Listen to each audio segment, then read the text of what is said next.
Hello students. So today's topic is current electricity, and as you can see we have a cartoon here who is touching a lightning bolt, and so is the name getting electrified. Now if you see, there is energy that is being transferred from the lightning onto the person, and then you can see specks of dots here and there in this particular word. Now the reason why I have created this image is to understand what we are dealing with. Current and electricity, when we see, they do seem like similar words. So for instance, let's say there is a power cut in the city, or let's say in any one part of the city. All of a sudden the frequently used words are current is not there, electricity is off. But as such, these two are not synonymous. That means current by itself is completely different from electricity. So our understanding of current electricity is something that we need to go through in this particular chapter. So let us go down the history lane and look at the first person who ever spoke about this. So according to the caption that I've given here, it says Benjamin Franklin and the Kite Experiment. So dear students, this is the famous experiment done by Benjamin Franklin. What he did is basically he took a kite on a stormy night which was filled with lightning and thunder, and he made sure that the kite was floating in the air. So, or he was flying the kite. So it was a rainy night, and he made sure that he had enough string so that the kite could fly really high up into the clouds. At the end of it, he tied a key, a metallic key, to the end of the string so that he wanted to see what will happen. And as you can see here in the image, we can notice that he gets a shock, and he told that yes, this is electricity. So keeping this in mind, let us move forward. So historically what he did, he tried to look at what is electricity or current using just a natural source that was there, which was lightning. So coming to the most important factor, current electricity or electric current. Now what is the meaning of this? So if you can see, as the definition that I've given here says, current is the rate at which charge passes by a point on a circuit.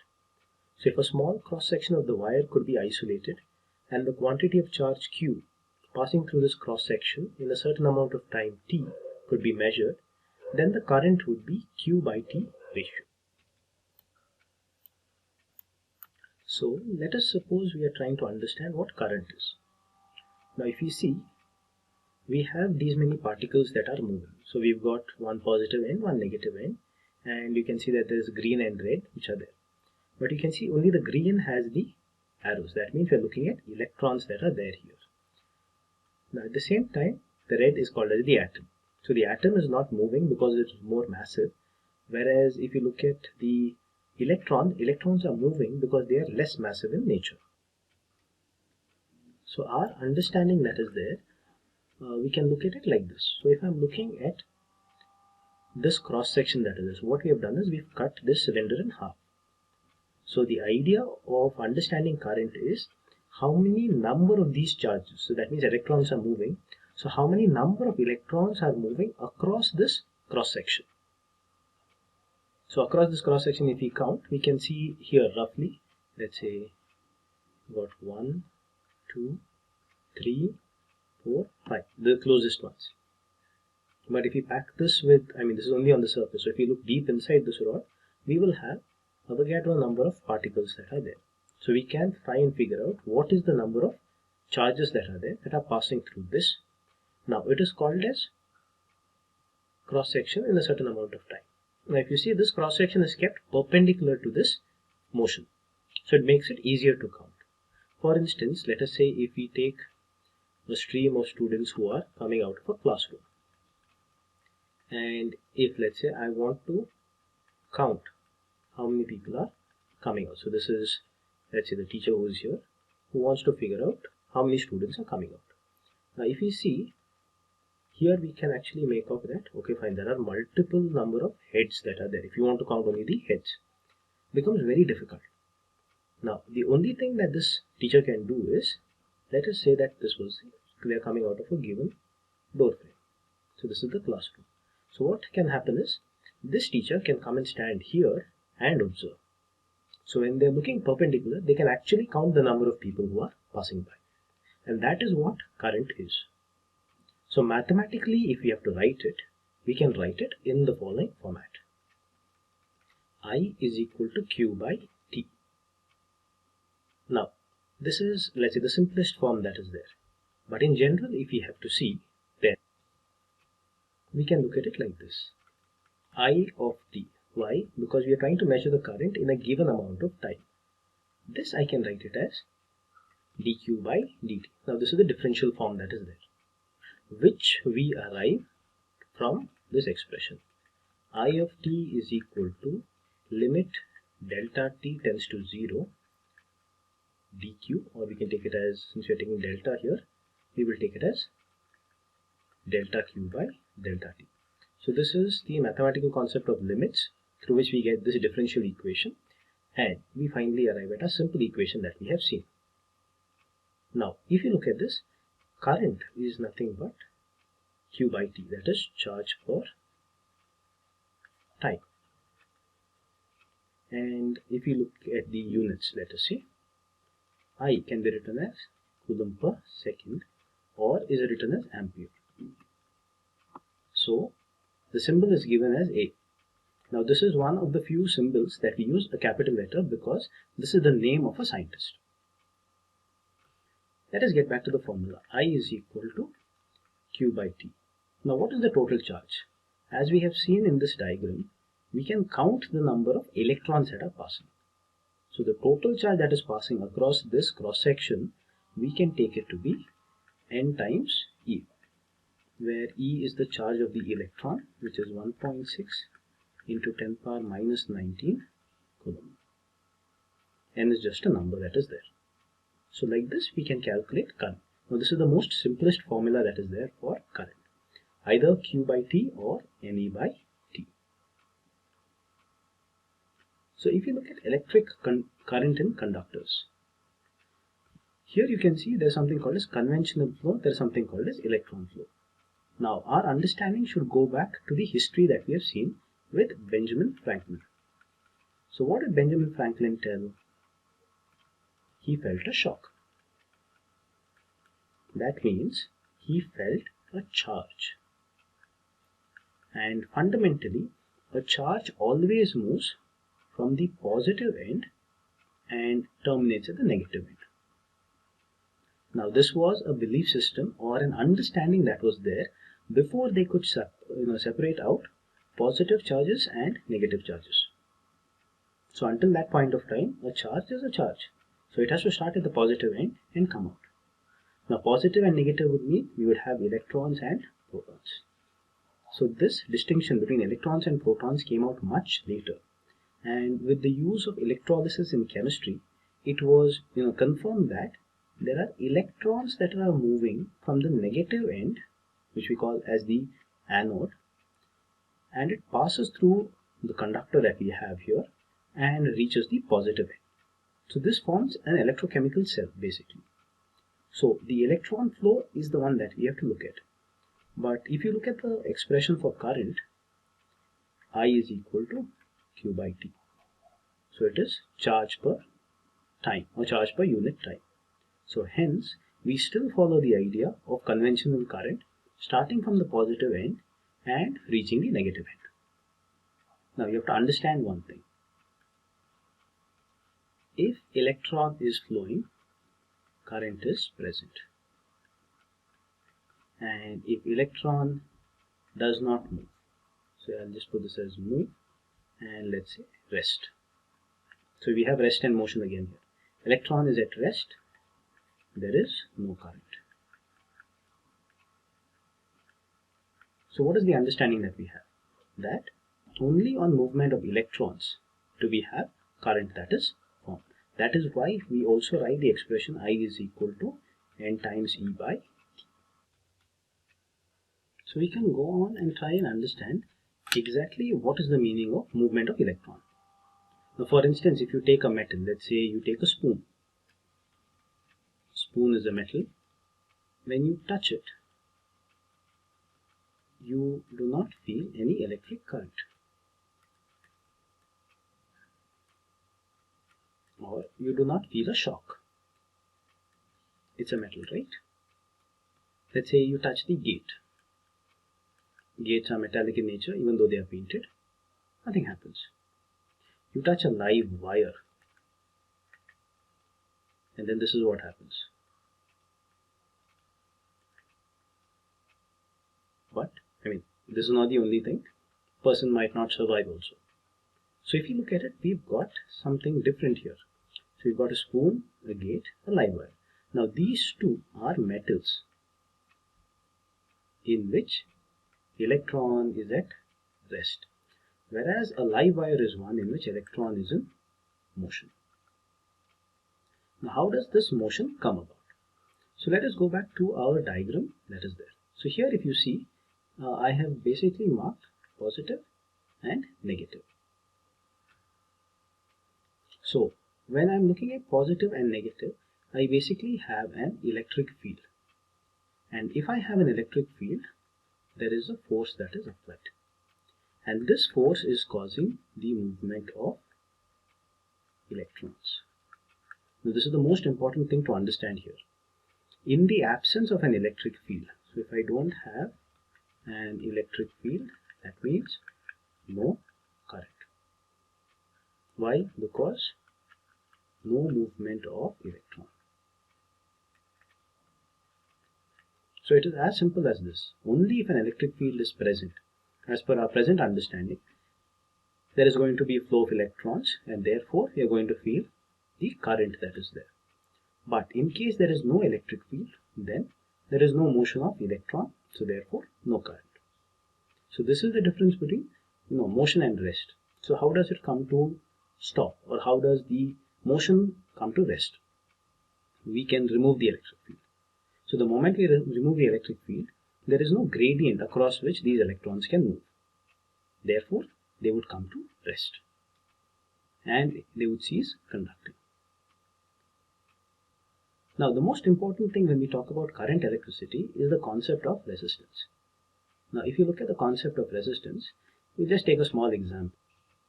Now, this is a scene that we see on a daily basis. Way before the corona crisis came up, or the COVID situation that was there, people would travel in buses, and it would be something like this. It can be in any part of the city, any part of the country. Now, assume that we have one person who is standing here. Can be anyone, and this person wants to get into the bus, and let's say, assume he wants to go sit here. Now, how is this going to happen? Because if you look at it, this is jam-packed. There are people standing outside the bus. So how is this person going to go inside? So if I, let's say, mark these dots as people. So it's like, playing a puzzle game, or, trying to find a way through the maze. So, okay, fine. So let's assume that I have something like this. So the person starts from here and he has to go through. Now, for those of you who have traveled in these buses, or who have experienced, at least in, let's say, if you are in Bombay, the train system that is there, or even the metro sometimes, you can see that there is a push that is always given. That means if you are going to move forward, people are going to give you an awkward stare and tell, what are you doing? Please stand there. But definitely you cannot stand hanging out on the footboard, so you'll try to get in. Now as you're getting in, what is going to happen? You cannot go straight like this. So that means flat-chested you cannot go. You'll have to twist and turn, and then you'll have to go in. So during this twist and turn, what is going to happen? Your direction is going to change. So if, let's say, assume that you went in with a velocity of 10 meters per second. It's a high velocity, but let's look at it. By the time you reach your destination, your velocity could be somewhere around 3 meters per second. But in the idea of vectors, you don't know where you started, or you know the point where you started. You don't know what direction you started and where you ended up. The direction that is there. So this is the understanding of resistance when we talk about it. So overall, if we see, concept of resistance is basically the idea that if I have an atom, and we know that the atom is going to have, let's say, its electrons. So let me see this electron. Now, if I have another atom that is there,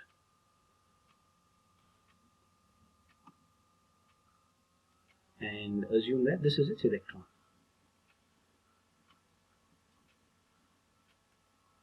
We put it in red.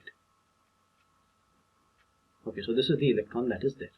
Now, as our free electron or this conduction electron is moving, what is going to happen is the atom being positively charged is going to attract this, and the electrons being negatively charged are going to repel this electron that is there.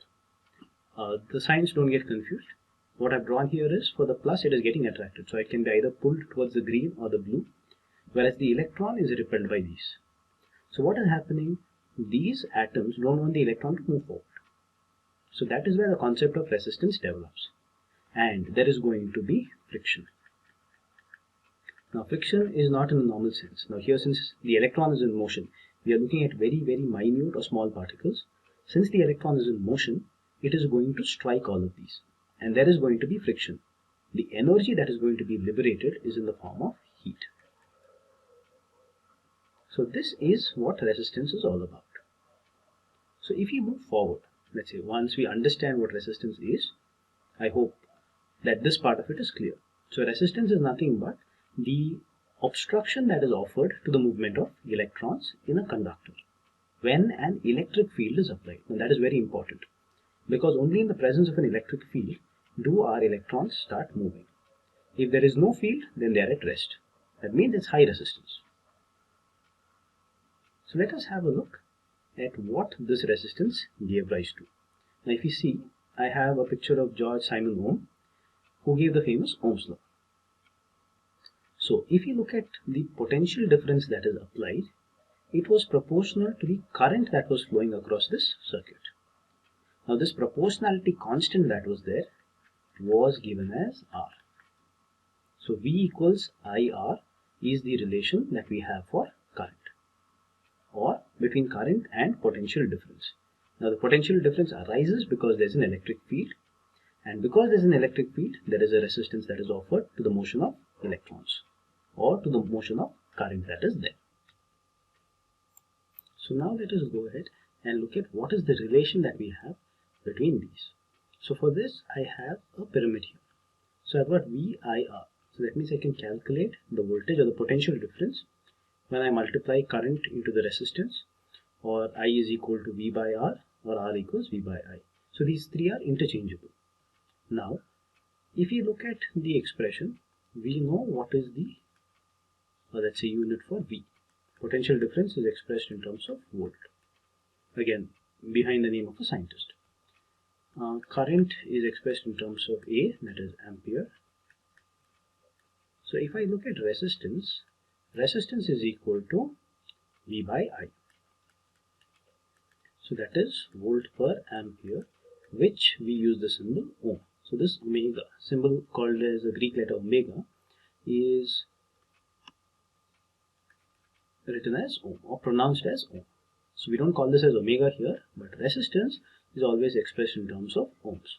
So for instance, in a given circuit, so if you can look at, let's say, certain circuits that are there. Let's say you want to build any electrical circuit, then if you look at the circuit board that is there, you will have different resistances. I mean, you will have different color codings that are there. We'll come to that a little later. So resistance can be 1 ohm, it can be 10 ohm, 100 ohm, let's say kilo ohm, you can have mega ohm, you can also have, it can go on, giga ohms and so on.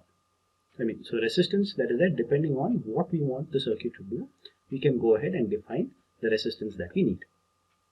Now the overall understanding that is there is, resistance can be multiples of 10, it can be any number, let's say 121 ohm, or let's say 45 ohm. We can create resistance of a desired quantity because we know what is the electric field that we are going to apply. which is governed by this relation. So if I know how much current I want to pass through, then I can figure out what is the resistance. Now this brings us to an important question that is there. What are the factors on which resistance depends? So how does resistance come into the picture? We've seen. So it is the obstruction to the flow of current. But what are the factors that does this resistance depend on? Now that is another interesting question that is there. So if you have a look, we can look at this particular diagram. So I have given you different factors, and I have given which has less resistance and which has a greater resistance. So if you look at it, length L1, L2. L1 has a lower resistance compared to L2. Now the reason for this is length L1 is less than length L2. That means distance that has to be traveled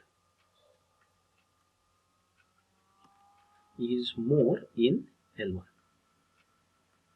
Is more in L2 compared to L1. So therefore resistance is more. That means more number of obstructions. As this is passing, it has to undergo more obstructions before the charge comes out. Now the second thing, if we see cross-sectional area, you have A1 and A2. And if you look at the diagram itself, you can see that A1 has a larger area compared to A2. So how does area affect? So if you look at it, we had seen the number of electrons that are moving across a cross-sectional area which is perpendicular to the flow. So here if I see, I can have more number of electrons that are coming out compared to this part. So that means here it is going to have a lower resistance compared to an area which is, that is, I have A2 which is less than A1. Therefore, this is how we can understand the resistance that is there. So the understanding is that larger the area, more the flow. So for instance, if you take the same example that I took for counting number of students, if I have a smaller door compared to a larger door, the number of particles that are going to come out here would be much higher than here. So here, let's say students want to immediately rush out. Let's say it's time to go for games. So what they'll do, through the smaller door, there's going to be a lot of pushing that is there. So that means for someone to come out, let's say if the teacher has to come out who's stuck inside, then a greater resistance is offered compared to a doorway which is so large. Now, another important thing that we have to understand is the material that is there. So the material that if you see, you've got copper and aluminium. So copper has low resistance compared to aluminium because copper is a good conductor.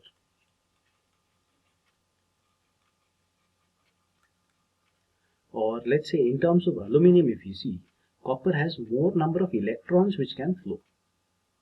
Or it is a better conductor compared to aluminium. Even though we have aluminium wires which conduct electricity, copper is far better because it is the best among the three conductors. So we've got three best conductors of electricity. So what are these three best conductors that are there?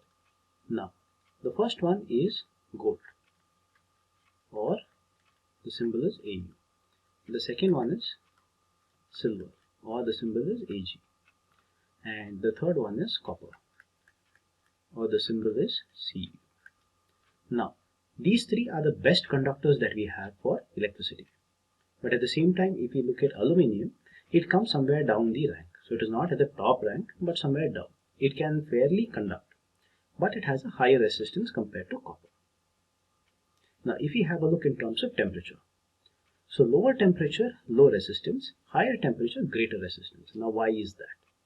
So if I look at a lower temperature, I basically am making sure that there is no thermal energy that is given.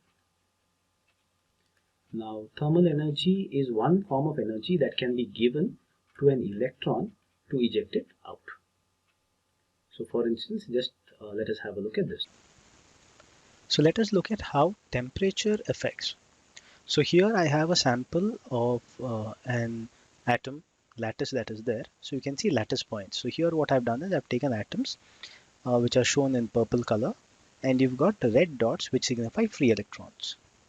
Now, if I take the temperature to be room temperature, let's say 27 degrees Celsius, the number of free electrons that is given here would remain the same.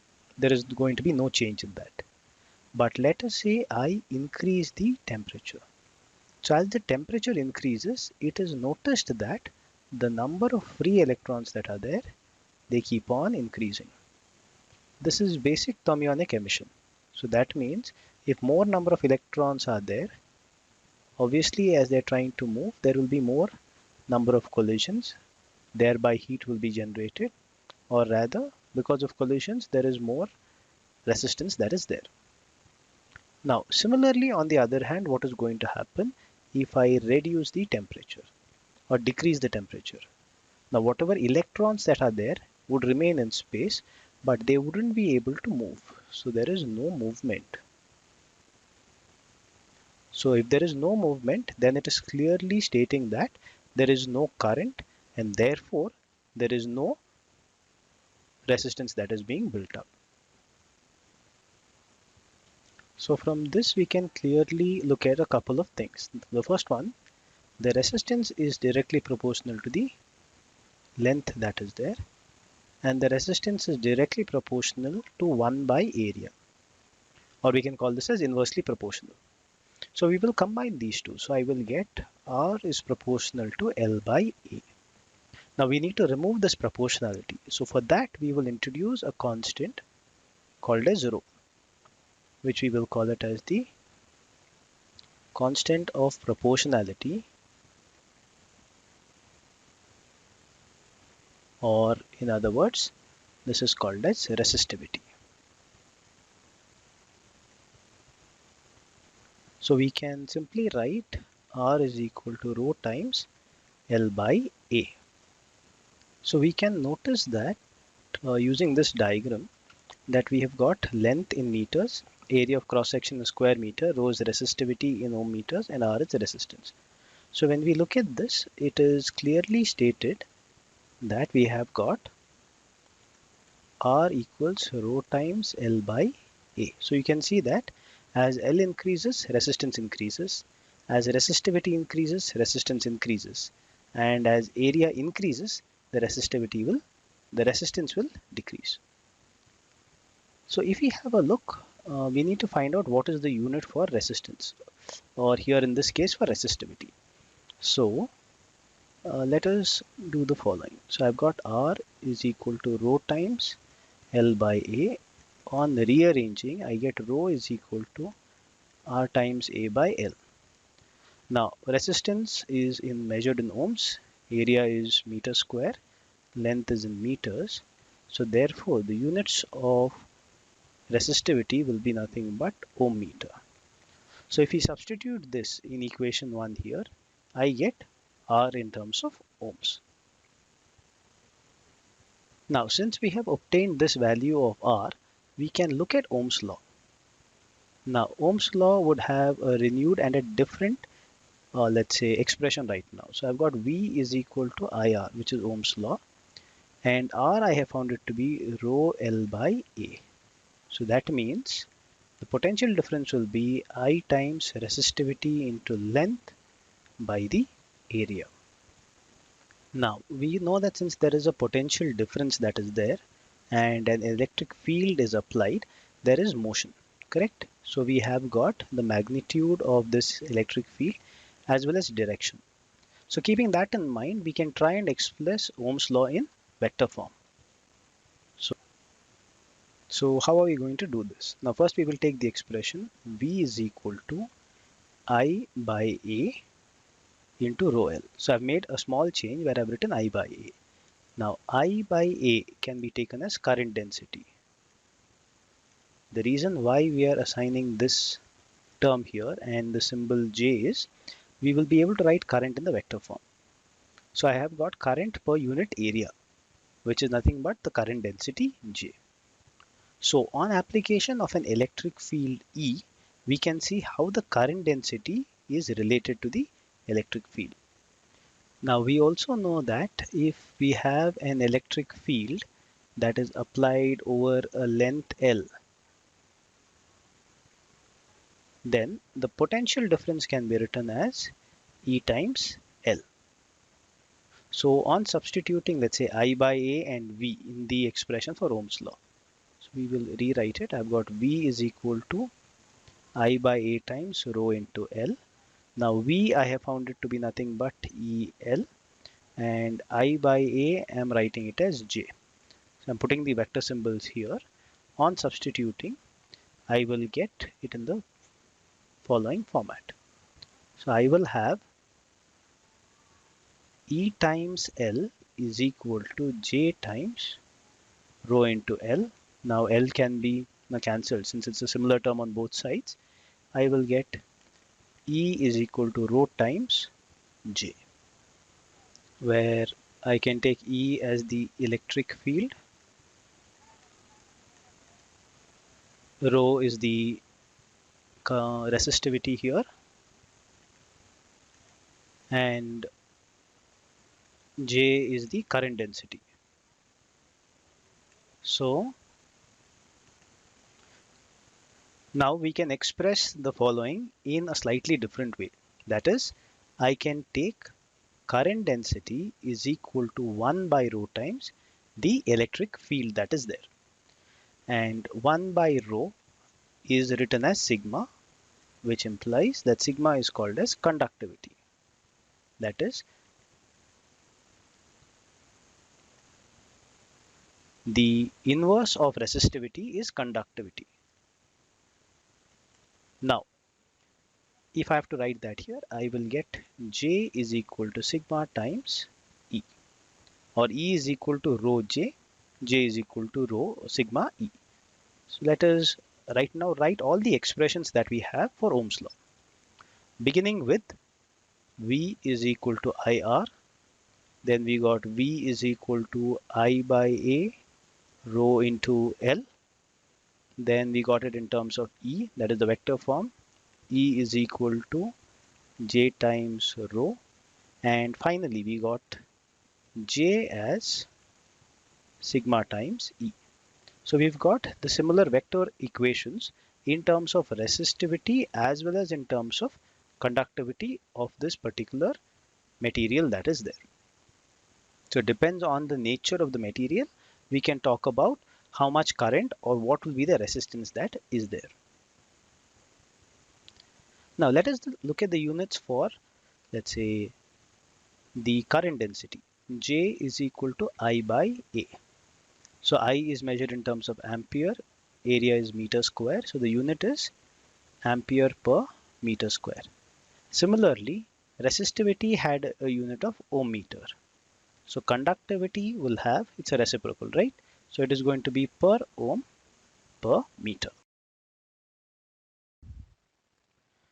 So here is a simulation of our resistance in terms of resistivity, length and area. Now, if you have a look, you have got a conductor here with the spotted points that are there, which are our electrons. The resistance is 0.667 ohms. Now, let us look at what happens if we increase the length from the given 10 centimeter. So you can see as the length increases, the resistance also increases. Similarly, let us look at what happens when the area increases. So when the area increases, you can see that the resistance decreases. Also looking at resistivity. As the resistivity increases, again resistance increases. So in this nature, you can see that the resistance is directly proportional to the resistivity, the length, and inversely proportional to the area. So let us increase the area. You can see that R decreases. On increasing the length, R will increase again. So now let us have a look at what is the difference between current and current density.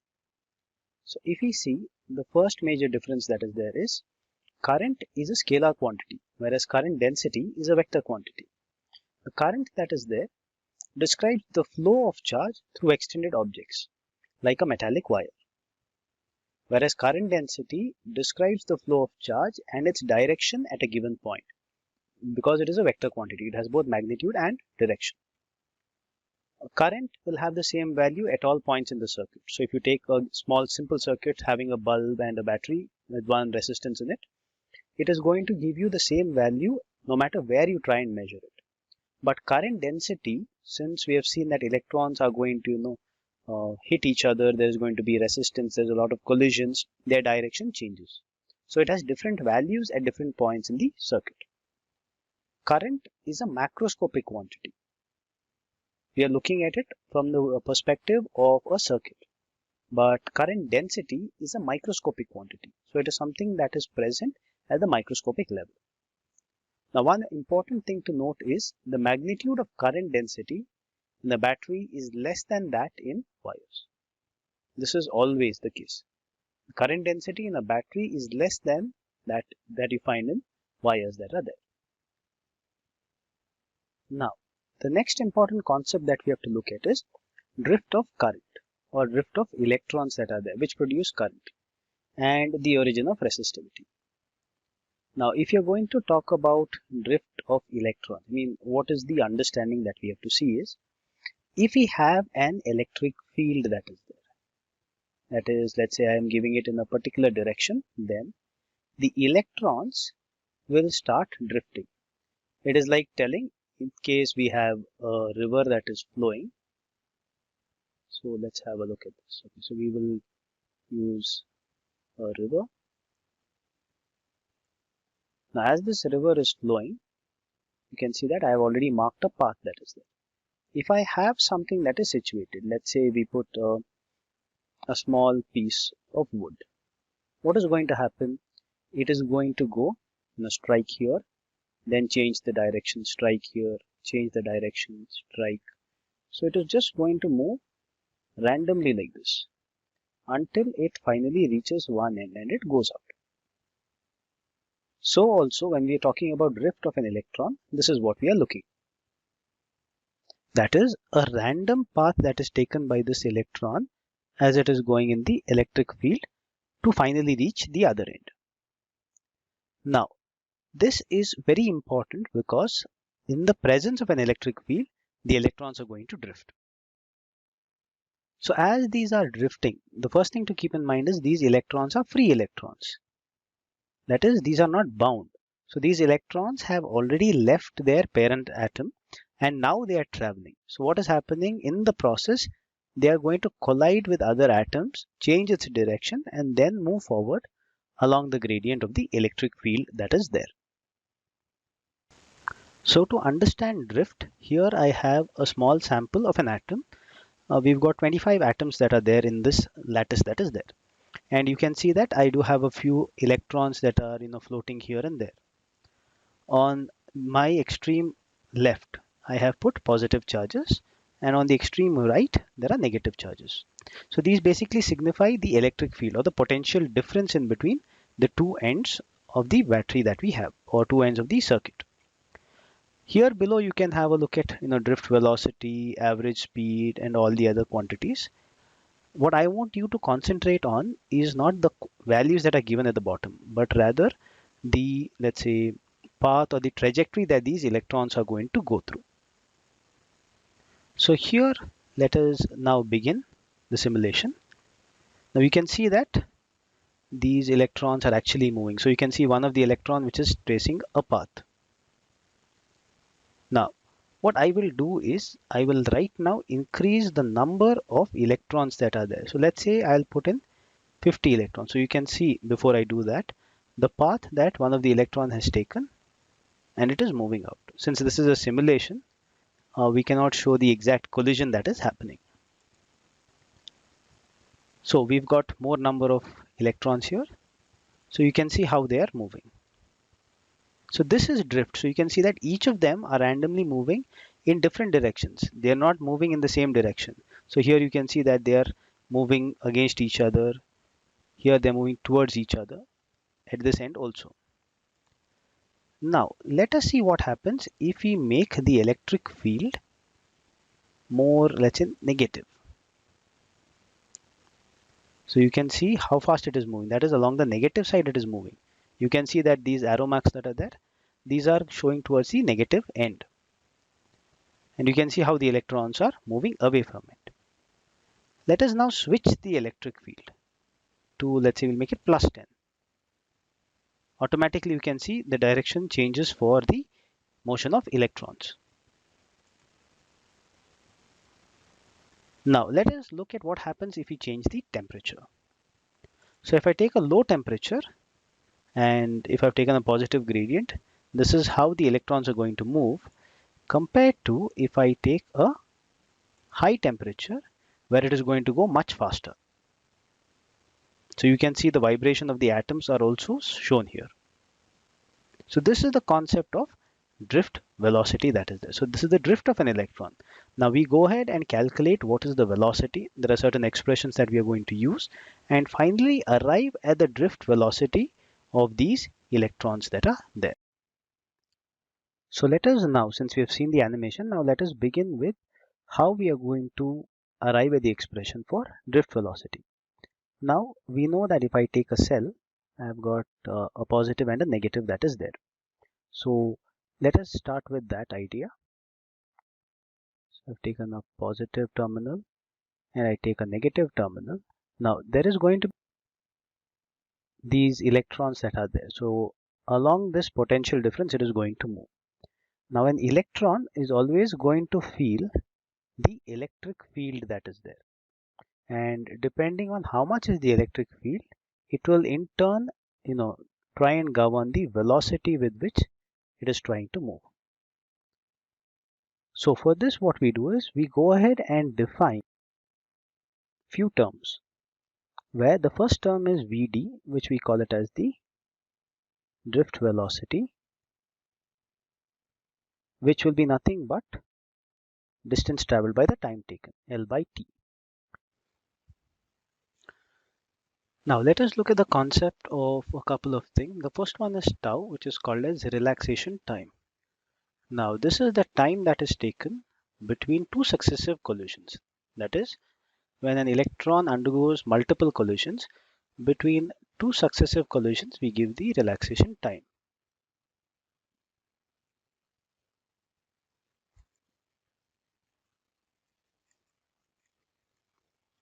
So this we can also write it as tau is equal to sigma Ti by capital N. The next concept that is there is called as lambda, or mean free path. Now what is this mean free path? Now this is nothing but the distance that is traveled again between two successive collisions. So the distance between or time between two successive collisions is the relaxation time, and the distance between two successive collisions is the mean free path.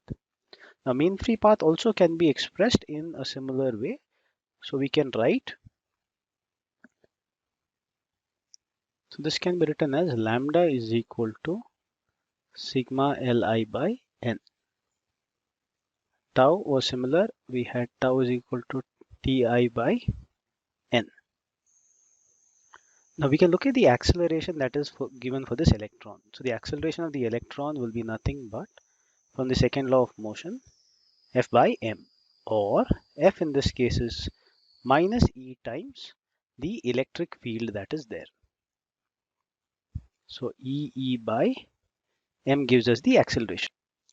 Now we can use the first equation of motion to find out what is the velocity. If I have I electrons, the velocity of the ith particle is going to be nothing but ui plus a times Ti.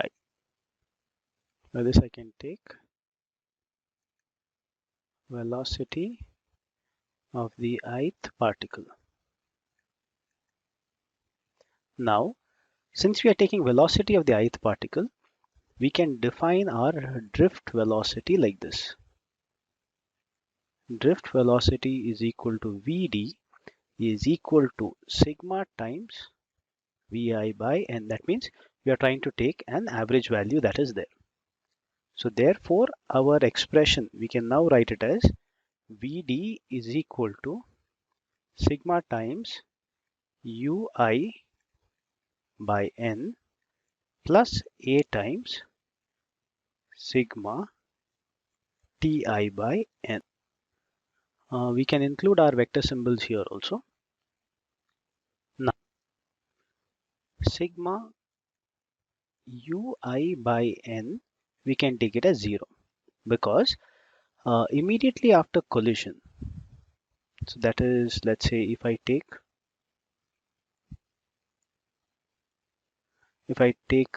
these two particles, let's say these are electrons, this will collide, and then it takes some time for it to change direction, either downwards or in this particular direction. So what has happened? The velocity is zero at this instance, immediately after collision. So as soon as it collides, the velocity becomes zero.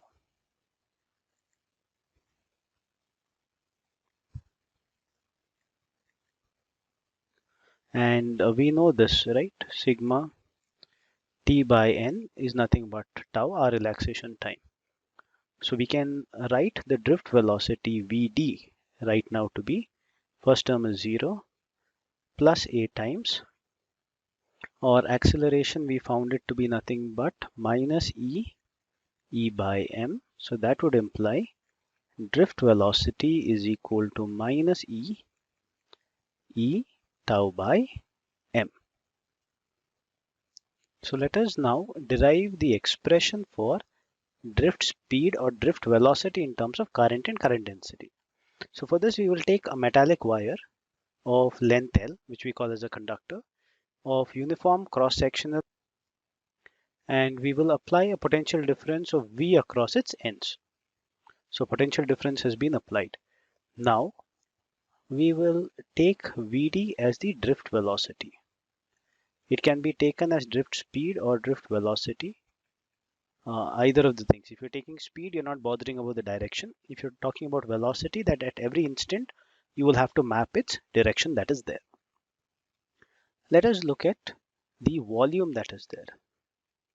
So the volume of the conductor is nothing but area times the length that is there. So it gives us the total volume for the conductor.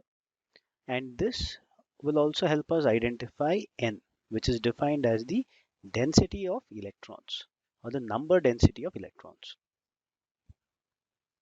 So when I tell number density, it basically means number of electrons in a given area or volume here. So we can estimate the total number of electrons that are there in this particular, let's say, volume. So total number of electrons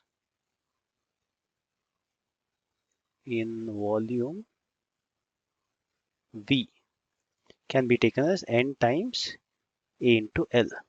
So this I'm just going to take it as capital V, volume. We can estimate the total charge, and the total charge is just going to be nothing but N times E, that is there, but N, that is the total number of electrons, we know it to be Na into L.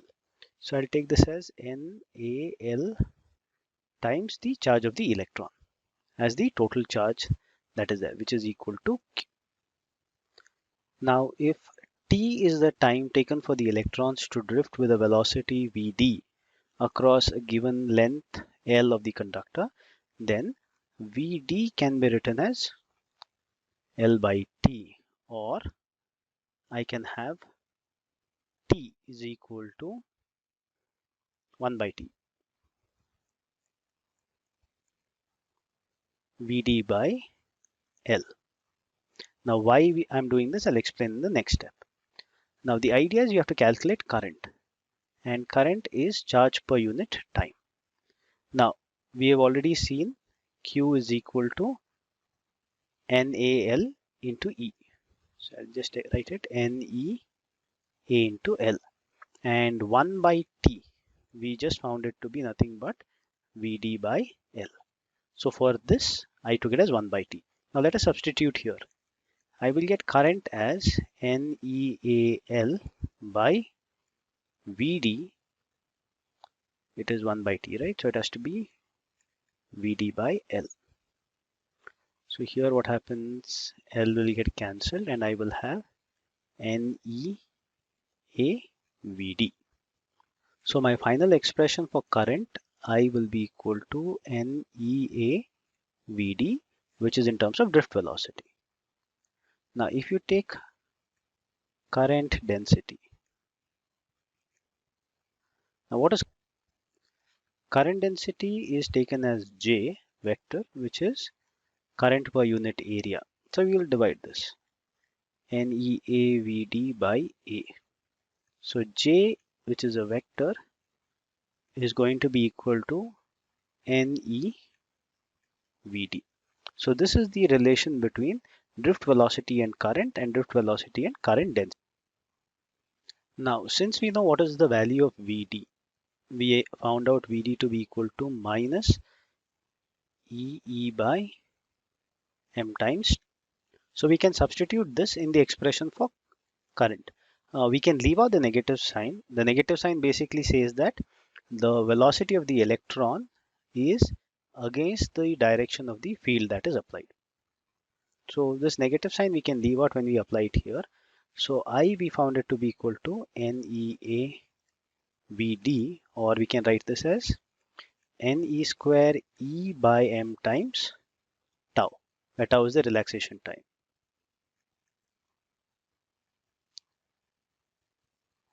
Now the same thing we can do for current density. Current density is found to be J equals NEVD, or it is going to be NE square E by M times tau. So this is how we express current density and current in terms of the relaxation time also. Another important feature that is there is mobility. Now mobility, when you say, it would basically be the idea of how these electrons which are drifting through the electric field are mobile to move, or how freely they can move. And this mobility is given by the Greek symbol mu, which is defined as the drift velocity by the electric field. Or we can tell that it is the drift velocity per unit electric field will give us the value of mobility. So Vd, let's say only the magnitude value we know it to be E times E by M times tau. So if we substitute here, mobility mu is going to be E tau by Me, or mu is going to be E tau by M. So you can see that the electric field does not come into the picture once we remove drift velocity. So the mobility is only dependent on tau, or the relaxation time, because E and M, the charge and the mass, are constant. So depending on the relaxation time, we will understand what will be the mobility of the electrons that are there. So this is a small animation that we have on Ohm's law. So here is a circuit in which you have a conductor, and you can see these black dots as the current, the electrons that are there, which correspond to a current of 9 milliampere. At the same time, you have potential difference and resistance, which can be varied. So we have got three 1.5 volt batteries here, which make up the source. So let us see what happens to the current if we increase the voltage. Let us see what is happening. You can see that the voltage is increasing and there is a marginal increase in current. It is not too much, but then there has been a significant increase. For 9 volt, the current is 18 milliampere. On the other hand, when I decrease the voltage, so when I have 0.3 volt, the current is 0.6 milliampere. So this is a proportional increase and decrease with respect to the potential difference. So R, that is the resistance, was our constant, proportionality constant. So if we have a look, let's say on increasing the resistance, what happens? You can see that the current that is there decreases. Even if I increase the voltage, the current has appropriately decreased. Now on decreasing the resistance, current exponentially increases. That is for a voltage of 9 volt. Now for 4.5 volts, if I decrease, again you can see that 10 ohm is the minimum resistance, 450 milliampere is the current that can pass. Well, since we have seen the animation of Ohm's law, how V, I and R vary, we can now go ahead and look at what are the limitations of Ohm's law.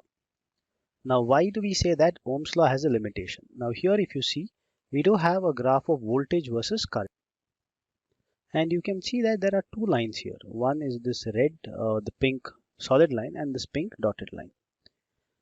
Our relation is V is equal to I times R. That means the potential difference equals current into resistance. So when I plot a graph of V by R, I get my resistance. That means what I am doing here is basically I am taking a slope.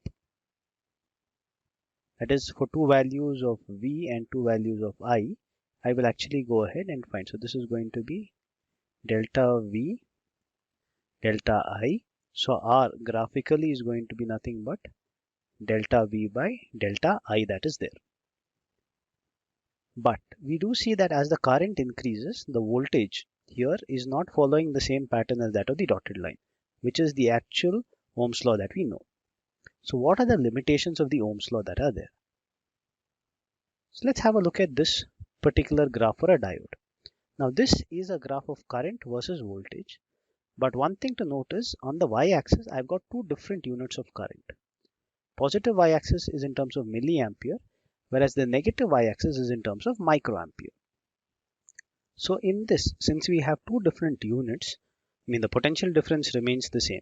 Now diode is another instrument, electrical instrument, which we will look at a little later. So we have got the positive part of it where I've got V and I. I can again, take the slope and find out what is the resistance. Also in the third quadrant, I can still go ahead and find out what is the slope and find the resistance. But why the difference in this? Actually speaking, our Ohm's law curve should have looked something like this, no? It should have been like this, the red straight line that I've drawn. But instead it is this blue curved line.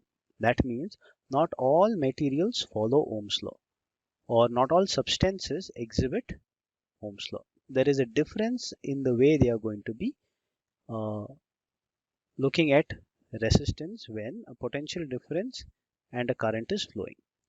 And we know that resistance for one depends on the nature of the material or the type of material that is there, whether it is conductive, non-conductive. In this case, diode is a semiconductor. That means only part of it conducts, or rather it behaves in between the features of a conductor and an insulator. So keeping this in mind, we can see that it does not follow the same curve as that of the V equals IR or VI graph for a perfect or an ideal Ohm's law case. Similarly, on the other hand, so we can see that there's a negative voltage that is there, but still there is current, which is not coming from Ohm's law. So there are materials which defy Ohm's law when it comes to this, and these kind of materials are called as non-ohmic materials.